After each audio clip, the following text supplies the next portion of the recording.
my 5th graders and any of my students who want to try this, it wouldn't hurt, especially with your upcoming projects, because I expect to see a lot of shading in all your projects, and I expect to see you, so the 5th graders, you're just learning, I get that, because you know, you're 5th grade.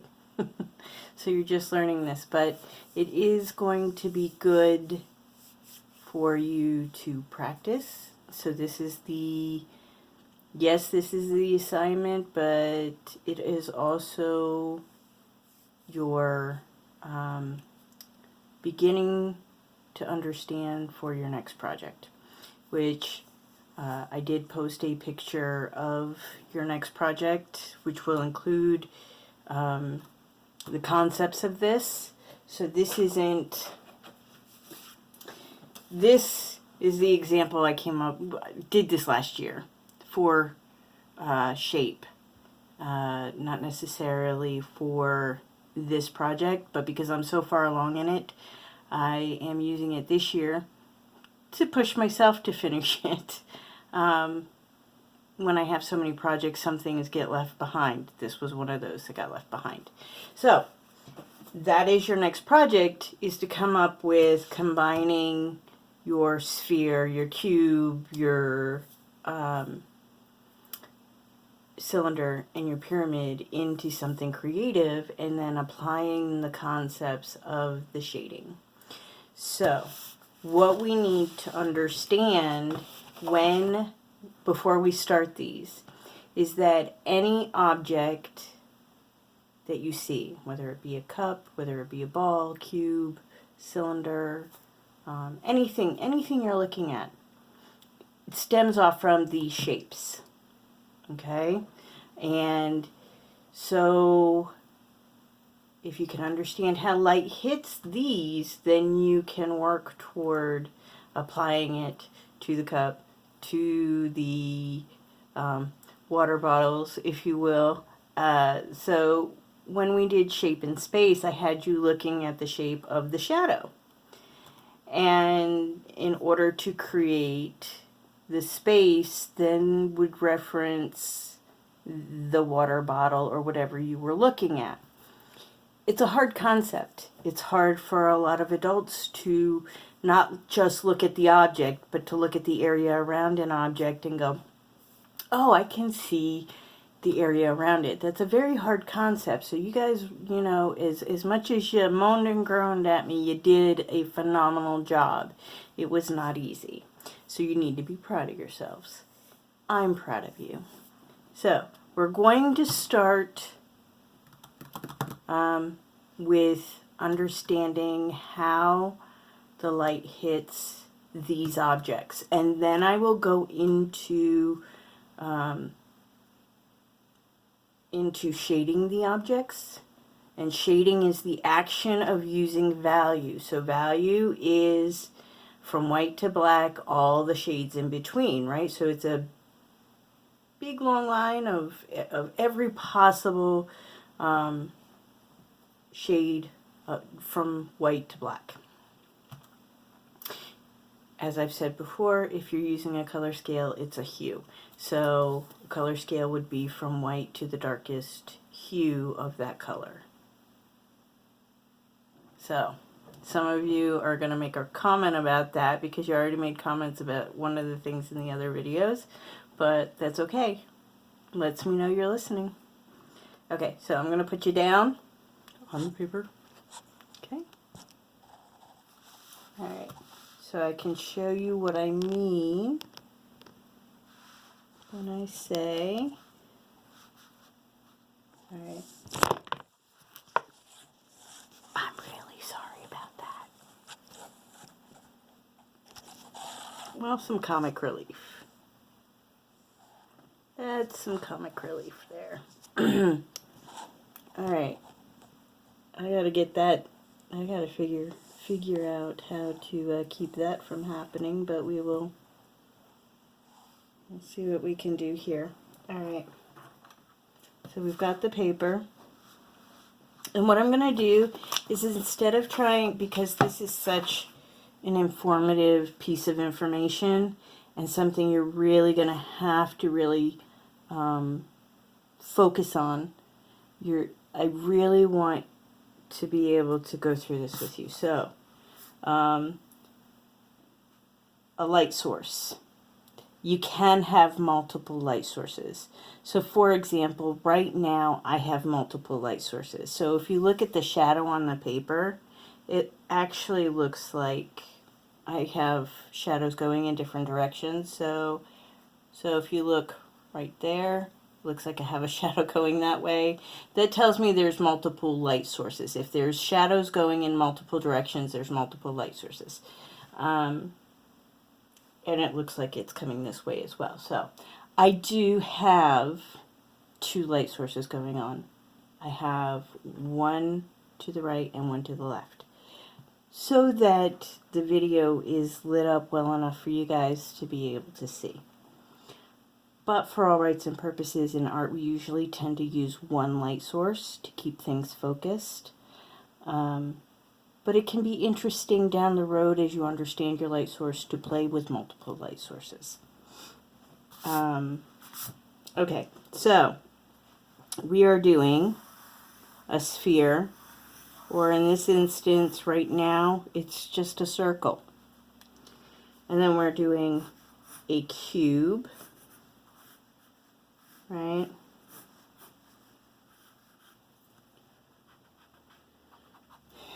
And we're doing a cylinder.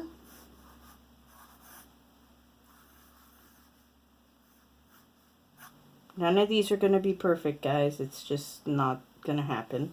And then we're doing a pyramid. So these all incorporate the shapes that we will use to build anything else. Okay?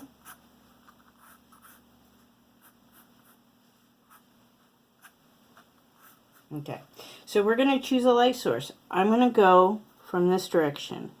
And you don't have to put the little dot on the paper. I'm just doing it so that you can see as I make my rays from my light source, which again, when you're doing your work for your shading example, go ahead and do those lines.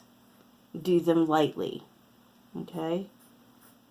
So what happens is this hits the outermost edges of your object.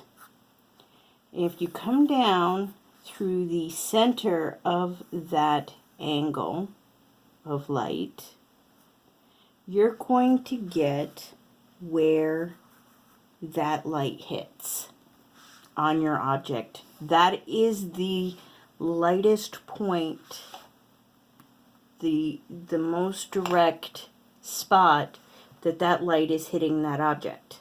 Okay, and now this is going to happen with each object. So what I'm going to do is we're going to go through that. So sphere, oops, and cube. So that's the line for those. This is just a wonky little line there. Okay? So that's going to hit this point. And then we're also going to hit this outermost corner. So that means if we go down the center of that angle, that this edge right here is our lightest point. Now, cube. So now we're going to do the same thing. So that fell right along that same line. But this is the cylinder. Okay. And then again,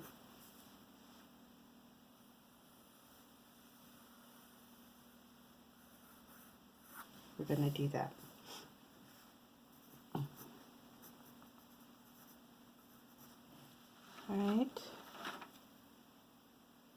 So we can see how the rays of our light source are hitting the outermost edges of our object. And so, let's see here.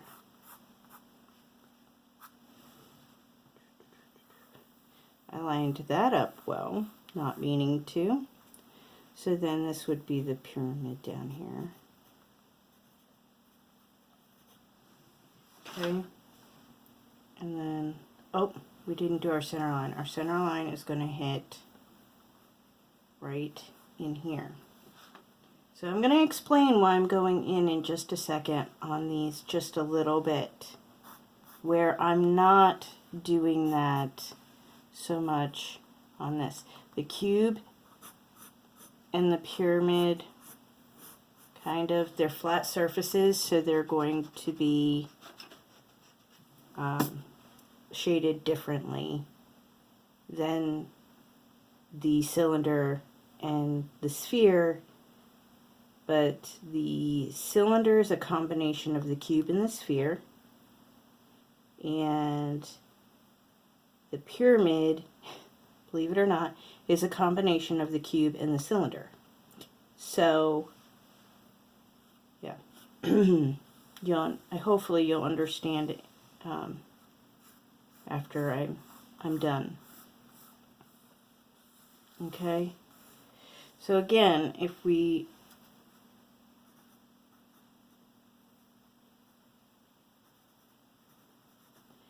so if we come down center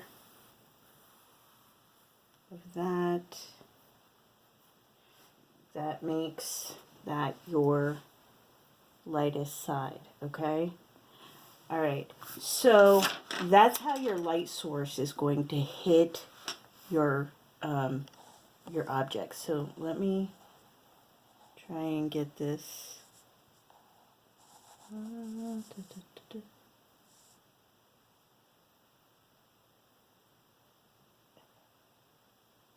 think that's good. I think you got it. Okay, so now the sphere, I'm going to do, so I'm just going to mark these up and then I'll do the shading. The sphere you're going to shade circular. All right, you guys have seen me do this before, or at least my electives and 6th grade classes have seen me do this before, okay? But I think the 5th graders might have, I don't know. Anyhow, you shade in the circular. This one is interesting because you have 3 sides. Your lightest side is your top, right? Which makes which side the farthest away from your light source? This one.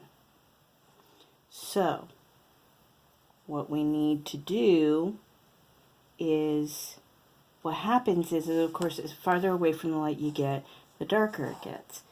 So, we actually end up shading this in a diamond pattern, if you will. Okay, that being your middle value and getting to where it's lightest, okay? And you do every side this way because this is going to be lighter than, so this goes in that diamond pattern as well. So this side being the darkest. So we shade in this diamond pattern. Okay.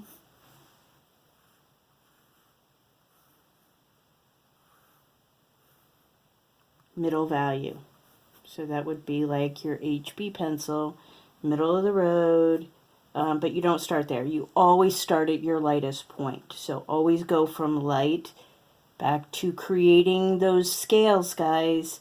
I had you do it for a reason, and the reason was because you're going to have to apply that concept to shading. So you always start at your lightest point and go to your darkest point, but you're going to shade in a diamond pattern here, whereas you shaded in a circular pattern here. Okay, now, and again, same with this last side, diamond pattern.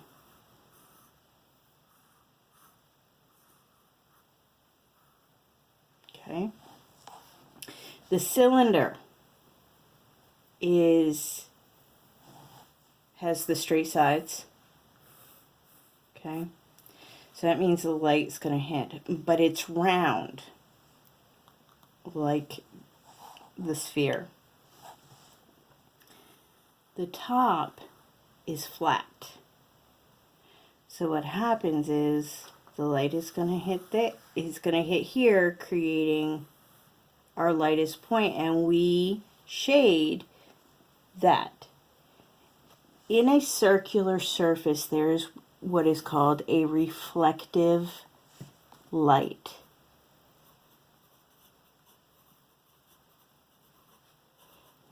What that is because it's a round surface, the light bounces around it. So if this is our lightest point, then we work the value out from there. So lightest point, this side's going to be lighter, right? Because it's closer to the lightest point. And this side's going to be darker, but as you come around, so you'll get darker and darker in this up and down kind of vertical pattern. But this very edge is it's gonna, as it comes around, it's gonna get lighter because of that reflective light. Okay? It will never be as light as this side, but it won't be as dark as your darkest point, which is probably gonna be right in here, right in these two areas right here. Those would be your darkest point. Okay? So if this is our lightest, then we have to come up, and we're going to come right across. But we are going to use that to curve out, right? If we wanted a curved top, we would do that. But we're doing flat, so we want to come straight back at an angle. Okay? Is that right? I think I'm trying to do an inside, because what would happen with the inside is the light would come in and hit back here off from this. So this is where cylinders get tricky. But I think if we want flat, we do shade the top in a curvature. And of course, the lightest point being right here. Okay, so that's this side being lighter, this side being darker. All right, pyramid. I'm going to shade these, but I wanted to show you the patterns in which how to shade them, okay, and why we shade them that way. Okay, my colored pencils for the fairy garden are getting in the way. Okay. All right, so then we have the pyramid. So you shade it linear like you would the cylinder. That's where they kind of commence. But it has the same kind of properties as the cube. So the light hits it on this side, right? But we have to try to keep the values coming up. So this is a linear shading system. Okay, and this one's not, it seems like it would be really hard. Oh, the one I'm not doing is the cone. The cone is like, it's this. So if we were to do this, the cone doesn't have the top. You shade it like the pyramid. Actually, I'm confusing the pyramid with the cone because I forgot about the cone. So you'd still do kind of the V pattern, except this you only do the one direction. So That's where it is like the cube. This, the cone, which I totally forgot about. The cone, right? It's circular, so it has the reflective light, but it comes to a point, so all of this comes up, okay? So there is the diagram of the patterns of shading. Circular, diamond, linear, circular, kind of the half diamond. I guess it would be a V pattern. And then again, linear to a point. So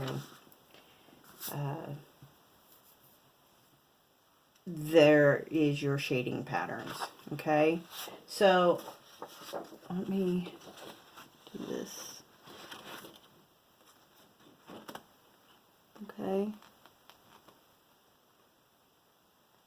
All right. So now this one. I'm going to start with the sphere, and always draw lightly. Always draw lightly, because, you know, we do erase in art. And I've chosen my light source over here. That's going to come to about there. But just as light as I can go. And then in that circular pattern, I'm going to progressively get darker.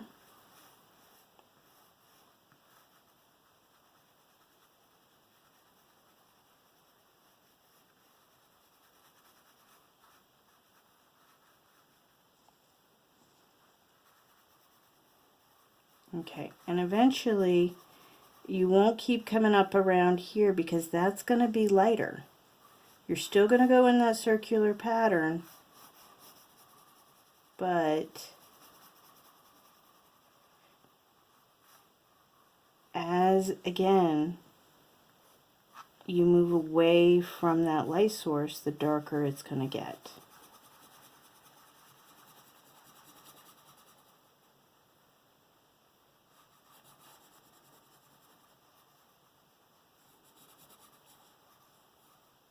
When you're done, this should look like a sphere and not just a circle on the paper.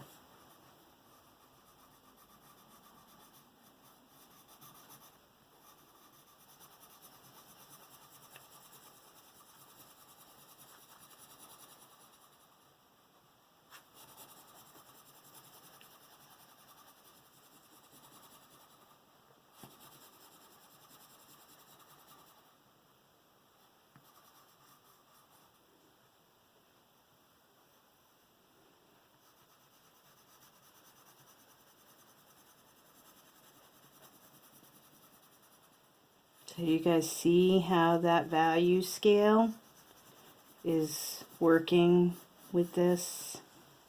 I made myself 3 different sharpnesses of pencil. So I have several different sharpnesses, but I'm going to use a dull one to come in and start cleaning this up.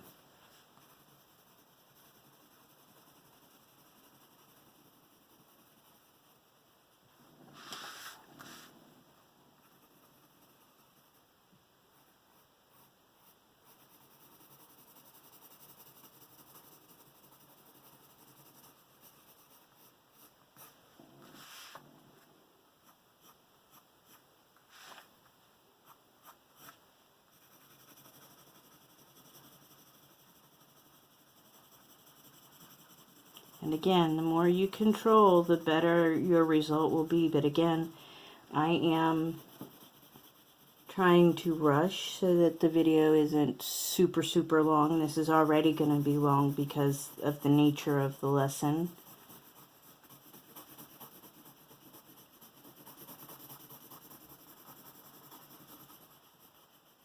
So I think because it's already going to be long, I want to do the primary ones, and then you'll combine in the patterns the shading concept.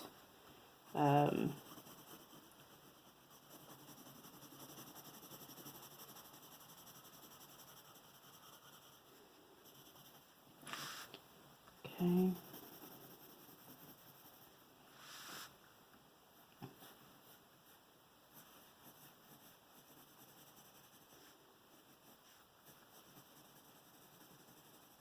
Just kind of cleaning it up a little bit. So it really starts to have that three-dimensional look. And again, we're using number 2 pencils, so we have a limited range. There's only so dark you're going to get. Okay, so this right here is going to be, I'm going to try to really make that my darkest value. And blend that in, creating a gradient. Well, it's not really a gradient. Gradient would be like different shapes merging together, or different colors like the rainbow merging together. So anyhow, using this for my last value, and after this one, I will never get this light, but after this one I start going backwards on that value scale, and that is how I show that reflective light. So I will, after this one, I will actually start to get lighter. So this value will match this value, not this one. So this will get a little lighter now.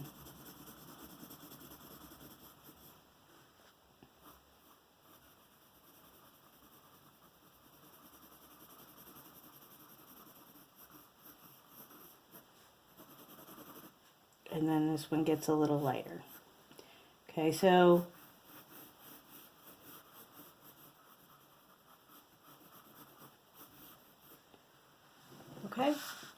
so now we have what looks to be a sphere instead of a circle. And it's only an optical illusion because it's still a two-dimensional surface. Okay, so the next one would be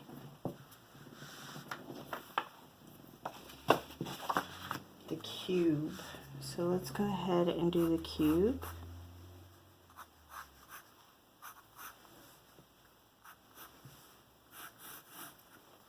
And of course, I'm not doing this perspectively correct because it's really just to show you how to shade it, not being perspectively correct. Okay? So this one we do, like I said, in the diamond pattern, this top surface is going to be your lightest. And again, we do this in the diamond pattern.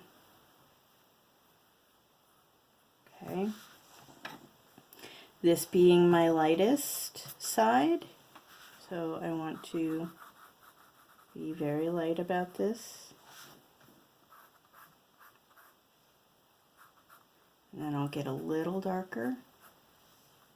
Cube can be tricky.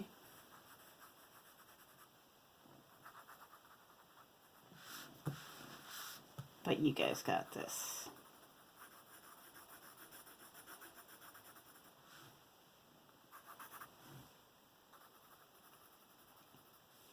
Middle value.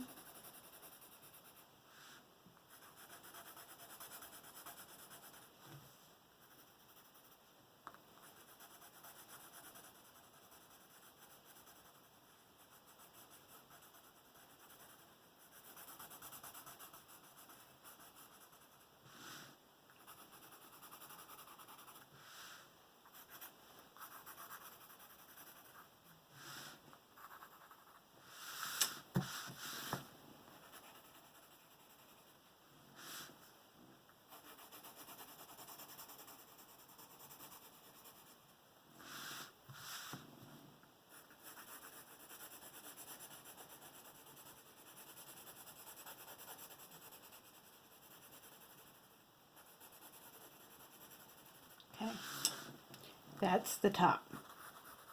Now, as this cascades over the side, we're going to start with a darker value. This being the farthest side away, but the lightest, we will want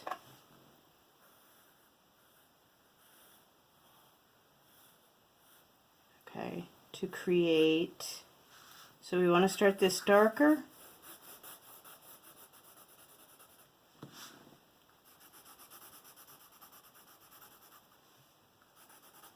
and then this side right here, this is going to be our absolute darkest point right here. This edge, this is our dark. That's as dark as any point's going to be on this, because it is farthest away.